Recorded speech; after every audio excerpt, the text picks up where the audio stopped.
para o PET volume 3, semana 1. O tema de vocês é a economia do Brasil imperial. Então vamos começar, que é para a gente agilizar essa semana, não ficar nada atrasado. Quero que vocês façam tudo aí bem bonitinho. Vamos ver um pouquinho do estudo e a correção da atividade, ok? Economia no Brasil imperial. Brasil Império.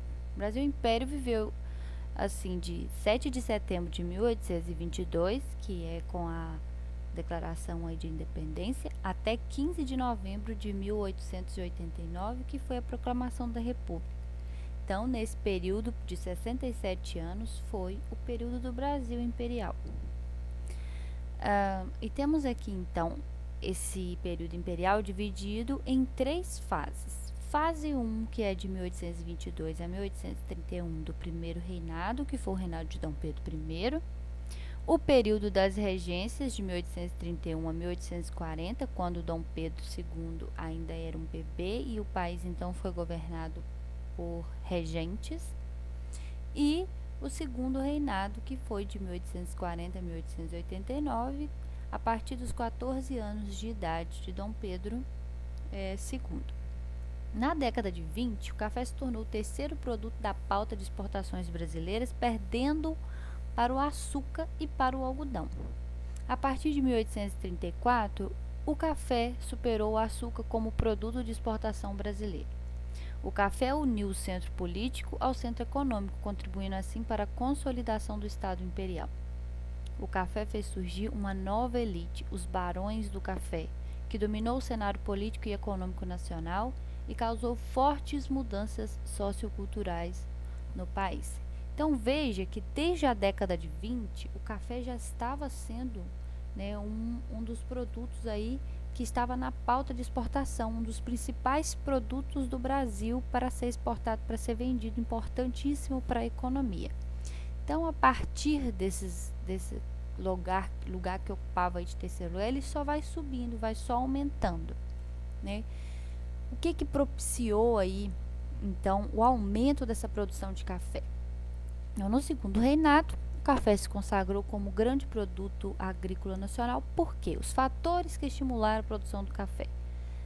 1. A grande demanda no mercado europeu. 2. As boas condições do clima e do solo brasileiro, em especial do Sudeste.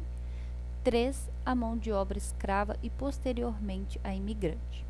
Então, entre o café e o açúcar, que você já está acostumado a saber que fazia parte da economia do Brasil, temos aqui outros produtos também, que de 1820 a 1890 foram açúcar, cacau, fumo, algodão, borracha, couros e peles.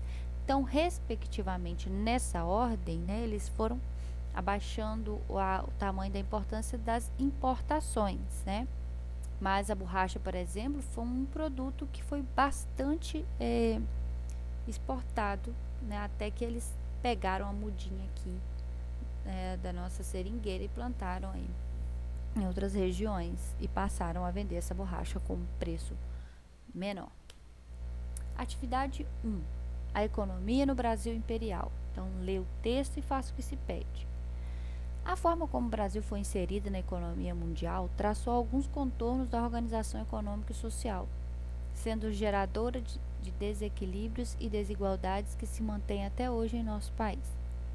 Apesar da diversidade econômica que a América Portuguesa apresentava no final do século XVIII, após nossa independência política em 1822, continuou a predominar no Brasil o modelo herdado do período colonial baseado no latifúndio monocultor escravista.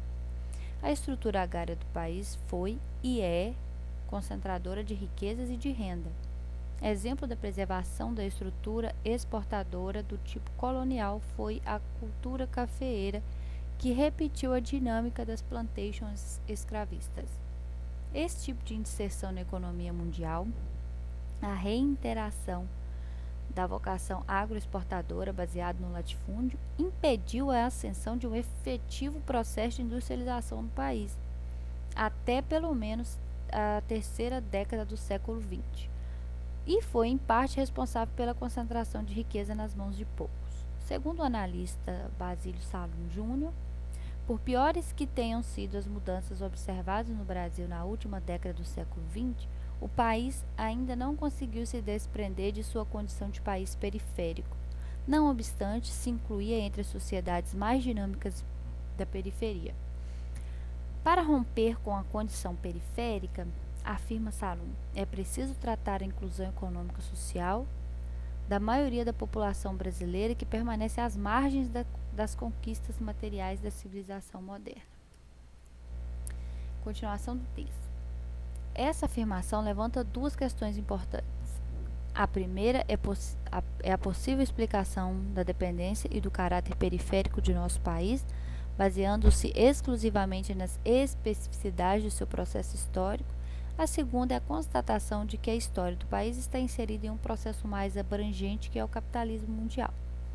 Porém, cabe uma ressalva do autor. No que se refere ao primeiro ponto, não se pode conceber o passado como um pecado original, ou seja, alguma coisa que já nasce com o país. Se assim fosse, não se teria observado nenhuma mudança no Brasil desde o começo que se iniciou o nosso processo de colonização. Embora o passado possa ajudar a compreender e refletir sobre o presente, há de se tomar cuidado para não incorrer em simplificações históricas, fugindo sempre da ideia de inevitabilidade deste presente em razão do passado. Não custa reiterar que o Brasil hoje é uma potência emergente e respeitada no cenário mundial. No que se refere ao segundo ponto, apesar da importância prioritária de se estudar a trajetória econômica do nosso país, é impossível esquecer que, desde os primeiros anos da colonização, o Brasil esteve inserido em processos mais globais que também devem ser analisados. Neste capítulo você vai estudar a economia do Império Brasileiro, muito frágil no primeiro e pujante, embora dependente, no segundo, em razão da produção do café e em outros produtos agrícolas de exportação. Vai ver ainda o surto industrial desencadeado pelo Barão de Mauá, de curta vida. Sem dúvida, era uma dinâmica econômica bem diferente da atual. Atividade 1. Porque apesar da diversidade econômica que a América Portuguesa apresentou no final do século XVIII, continuou a predominar no Brasil um modelo baseado no latifúndio monocultor escravista. Primeiro porque as coisas não se rompem, de um período para o outro assim, virou o ano, acabou. Não, continua herdando estruturas anteriores, Então tá aqui, a resposta é: o modelo herdado no período colonial, baseado no latifúndio monocultor escravista. A estrutura agrária do país foi e é concentradora de riqueza e de renda. Exemplo da preservação da estrutura exportadora do tipo colonial foi uma cultura cafeeira, que repetiu a dinâmica das plantations escravistas. B. Qual foi o obstáculo à ascensão de um efetivo processo de industrialização no país?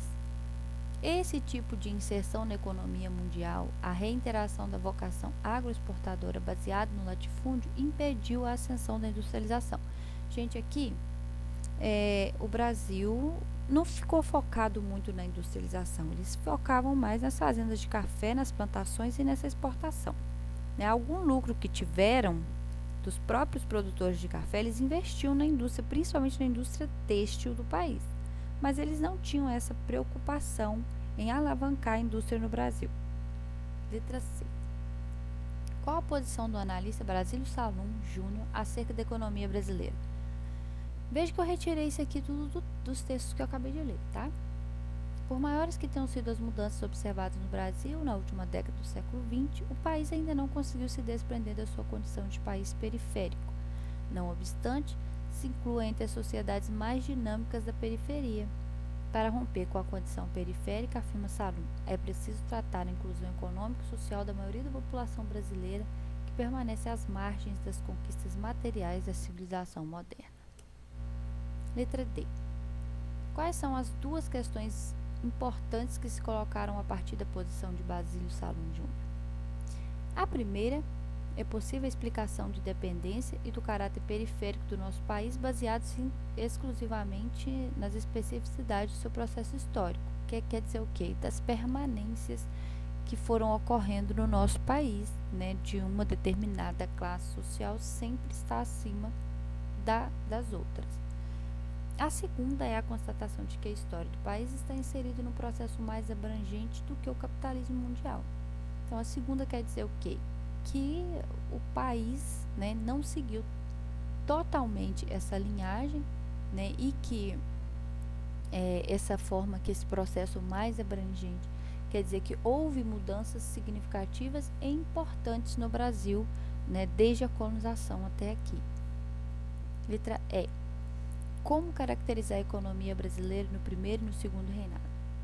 Aí tá aqui, muito frágil no primeiro reinado e pujante, embora dependente, no segundo, em razão da produção de café e de outros produtos agrícolas de exportação. Então é isso.